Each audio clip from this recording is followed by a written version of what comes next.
So you could have the intent that you want wealth, you want health, you want success. That's your intent, that's your thought. But if you're waiting for the experience to happen to feel it, then you're not drawing the experience to you because you're not feeling the emotion, right? So then teaching people once again how to balance their thoughts and feelings, because you can enter that cycle either place. Sometimes we do a meditation, we start opening our heart, we start elevating the body's energy, and then those emotions can drive certain thoughts of your future. Other times you open your awareness, you create brain coherence, you have the vision of your future, you begin to emotionally experience it. However you want to jump on that cycle, and then sustain it, because the longer you're conscious of that energy, the more you're drawing your future to you. So then most people spend their lives, right?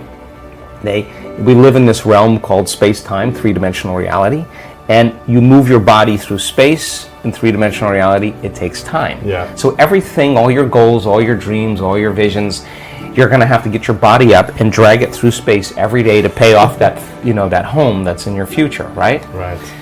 When you create from the field instead of from matter, when there's a vibrational match between your energy and some potential, and your thoughts and feelings are coherent, now you are going to begin to collapse time and space, or the experience is going to be drawn to you. Now you're the vortex to your destiny, and now you don't have to go anywhere to get it, because you're not playing by the rules of three-dimensional reality, you're playing by the rules of energy and the quantum. So teaching people how to do this and getting better at it, then all of a sudden they're not forcing and controlling outcomes. In fact, they're trusting and surrendering to outcomes, because they don't want to get in the way. Because the moment you start trying to predict when it's going to happen or how it's going to happen, you're overlaying a known over a place where there should be an unknown, right? So teaching people how to do that means we have to lay down the very thing we used our whole life to get what we want for something greater to occur. What if it's possible to make your dreams come true? What if this life is just a game and you can master it? What if one day, at the end of your life, you will regret not being braver? What if one day you'll regret being constantly stressed and anxious? If you are ready to master your life, then this video is for you. Every day, you see the world through your own ideas about what can or cannot happen. Have you ever thought about how you might be limiting yourself? It's like if you only believe in what you already know and refuse to change or grow. But something amazing happens when you start imagining the person you want to become. It's like flicking a switch in your brain. You begin to create new pathways, like little roads that make you more like that person you dream of being. It's like your brain is a map, and you're drawing new routes to your goals. Imagine if you could make yourself feel the way you want to feel, even before you reach your goals. Like, if you want to feel rich, you could start feeling that way right now. And when you feel powerful, you start moving closer to success. And if you love yourself and your life, you start changing everything around you for the better. This isn't just a big idea. It's because of a special part of your brain called the frontal lobe. It helps you focus and ignore distractions, so you can turn your dreams into reality. Imagine yourself right now, reading these words, feeling totally calm and focused. The chair you're sitting on fades away, any discomfort in your shoulders melts away, and the world around you seems unimportant. All you hear is your own inner voice, clear and peaceful. Think of your brain like an orchestra, with the frontal lobe as the conductor. It's in charge of making sure everything works together smoothly. This part of your brain is where your conscious choices come from. It's like the control center of your true self. The frontal lobe helps us rise above our instincts and emotions. It lets us make decisions based on reason, not just feelings. Without it, we'd be controlled by outside influences and our past experiences, stuck in survival mode. But when we use our frontal lobe to make intentional choices, we break free from that cycle. We become the ones in control, not just reacting to what happens around us. This ability to think beyond our emotions is what sets us apart as humans. Imagine when your body slows down and you start feeling really relaxed. It's like time stretches out and moments feel longer. This happens especially when you're in that half-asleep, half-awake state. You can actually learn to control this feeling. And when you do, it helps your body find its balance again, calming down stress and making you feel amazing, full of energy, happiness, and clear thinking. It's like your brain starts working in sync, all the different parts coming together perfectly. You feel whole, like you found yourself. So you have the power to shape your future by tapping into your brain and consciousness. It starts with a simple act, just closing your eyes and imagining the person you want to become. I truly believe that who you are shapes your reality. But here's the catch. Most of our thoughts are just repeats of what we thought yesterday. That means we're stuck in the same patterns, making the same choices, and feeling the same way over and over again. It's like we're trapped in a never-ending story. But the good news is, we can change that. By breaking free from those old thought patterns, we can rewrite our story. It's all about rewiring our brains to think differently, so we can become the people we want to be. Surprisingly, by the time we're halfway through life, most of who we are, about 95%, is made up of stuff we do without even thinking. It's like we're on autopilot, doing the same things and feeling the same way over and over again. These habits and feelings become so normal that we hardly even notice them anymore. But sometimes it takes a big wake-up call, a crisis, a tough time, or hitting rock bottom to make us realize we need to change. In those vulnerable moments, we step back and really look at ourselves. We see past the surface and start paying attention to our thoughts, actions, and feelings. That's where meditation comes in. It's all about getting to know yourself better. When we become more aware of our thoughts and feelings, we can start to change them. It's like turning on a light in a dark room. We see things we never noticed before. And it's important to remember that this isn't a sign of failure. It's actually a sign of progress. Facing those hidden thoughts and feelings is the first step to making real change. But it takes a lot of effort and focus to break free from old habits and ways of thinking. Instead of just reacting to what happens around us, we can choose how we want to think and feel, using our environment to help us grow. Meditation gives us a break from our everyday surroundings. It's like pressing pause on our senses: sight, smell, taste, touch, and hearing. We take a moment to set aside our body's usual reactions and explore something new. It's like stepping into uncharted territory within ourselves. One thing that makes humans special is our free will. We can make choices based on what we truly want. And our frontal lobe, a part of our brain, plays a big role in this. It helps us make conscious choices that aren't just dictated by our past experiences. When we rely too much on our memories to make decisions, we're not using our frontal lobe to its full potential. But when we face choices that go beyond what we already know, our frontal lobe really shines. It's like it wakes up and starts working at its best.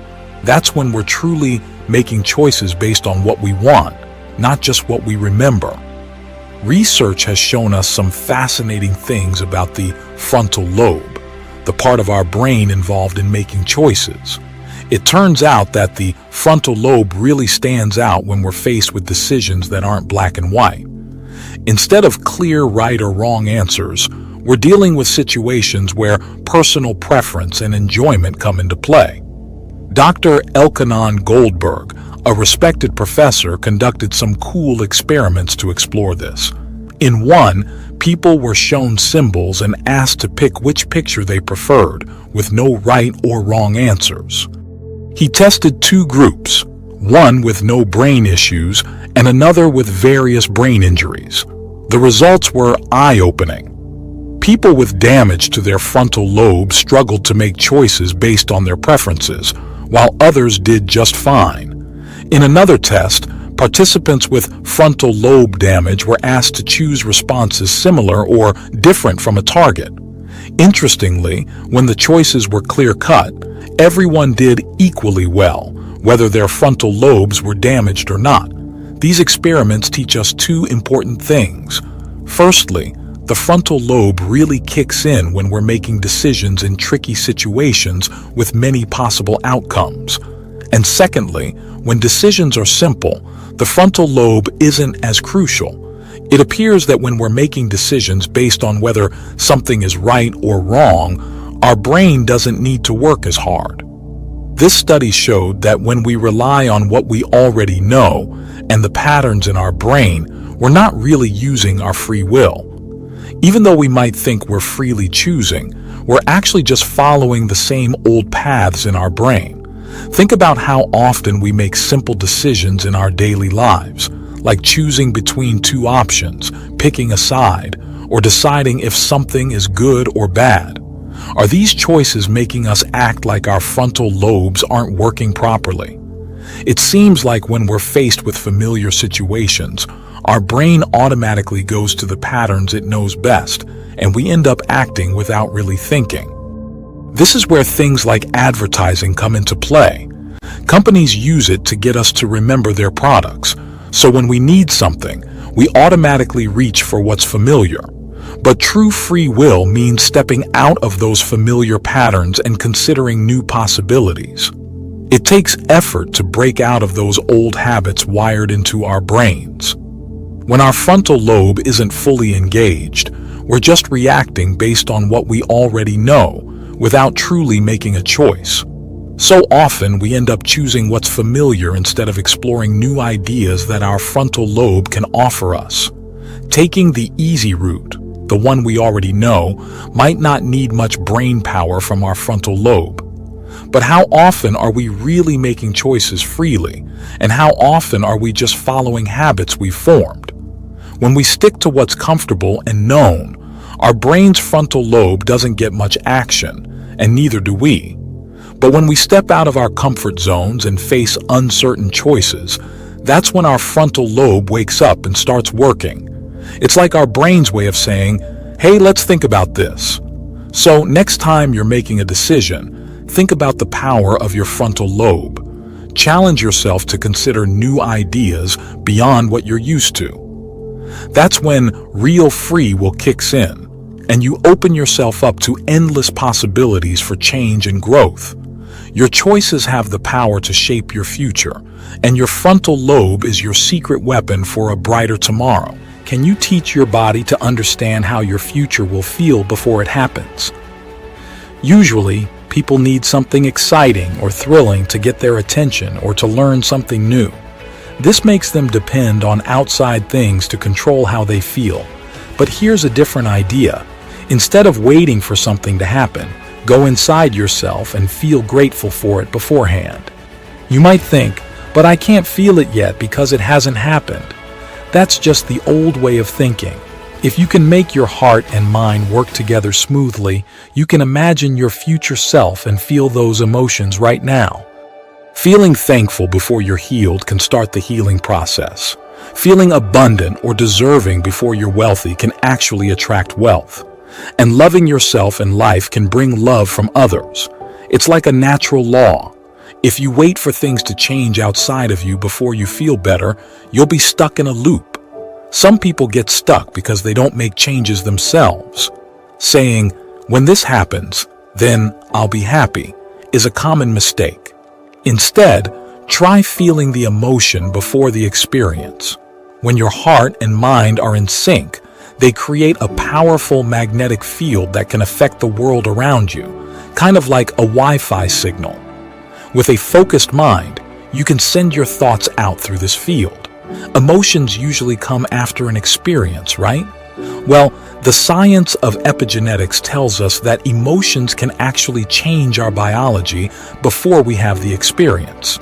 So, if you feel something strongly before it happens, you're actually changing yourself at a deep level. Even people who are new to meditation can see changes in their bodies after just a week of practice. They start to see things differently. Breaking old habits involves paying attention to your thoughts and reactions. You learn to be still and observe how your surroundings affect you. And how do you do all this? It's simple. Meditation. Forget any preconceived notions you have about it. The goal is to access your subconscious and change it while staying fully aware of yourself. When you take charge of your thoughts, beliefs, actions, and feelings, instead of letting them run on autopilot, you break free from your old self and become a new version of yourself. That's what we teach people to do. It might feel tough at first, but with practice, you'll get the hang of it. The trick is to focus on your heart. Where you put your attention, your energy follows. The heart can release chemicals that help your body heal and grow. Keep at it, and it's like your heart starts to blossom. When you feel love, your heart reacts physically. It opens up, pumping blood and oxygen.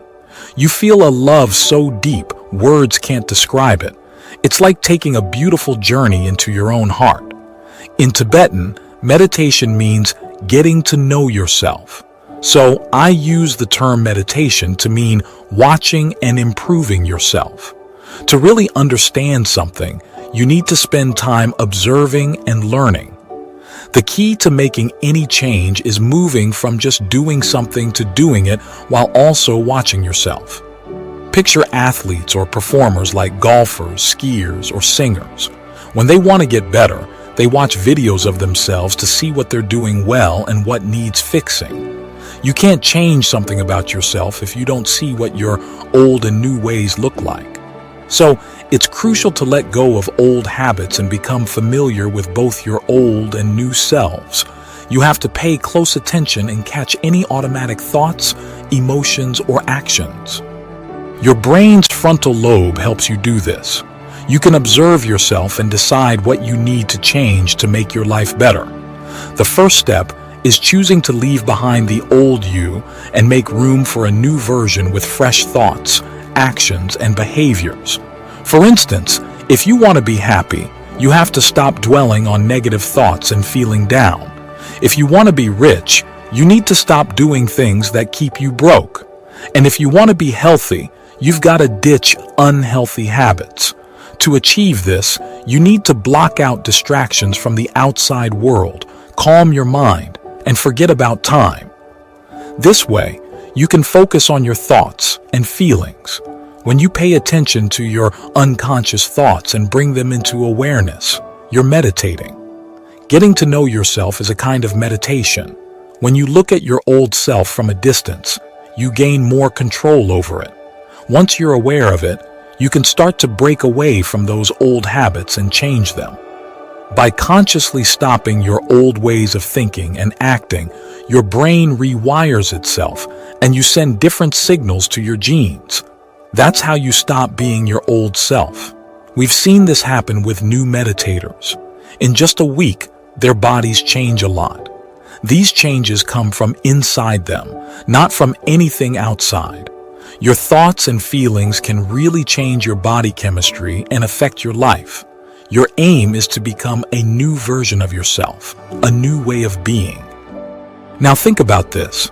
If you become a new person, you're essentially becoming someone else, right? The way you used to think, feel, and act shape the life you have now. Simply put, who you are as a person shapes your own reality. And remember, your reality is based on how you think, feel, and act. By changing each of these things in a new way, you're not only creating a new version of yourself, but also a completely different reality. Your new personality should naturally lead to a different life. Imagine if someone named John suddenly decided to be called Steve and started thinking, acting, and feeling like Steve instead of John. That would definitely lead to a different life. Here's another example.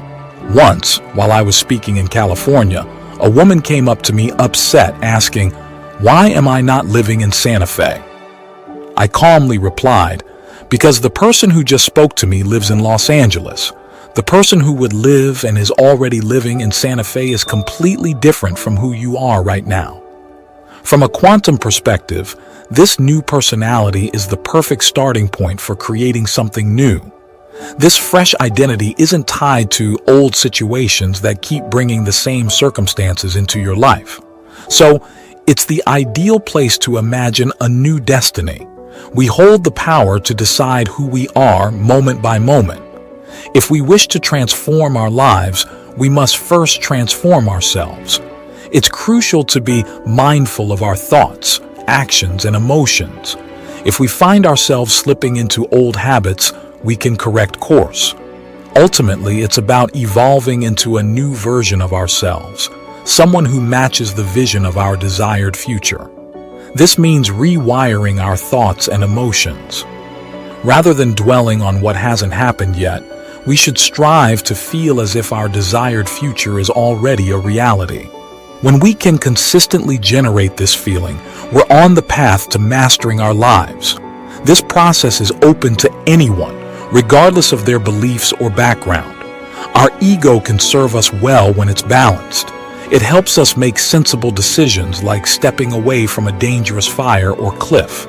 However, stress hormones can sometimes send our ego into overdrive, leading to self-centeredness, selfishness, and anxiety.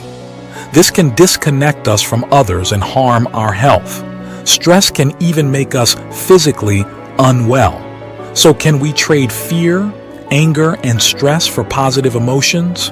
Can we learn to manage our emotions and maintain a healthy state of being? In a good state, we're less selfish and more considerate of others. We feel connected to the world, like part of a community.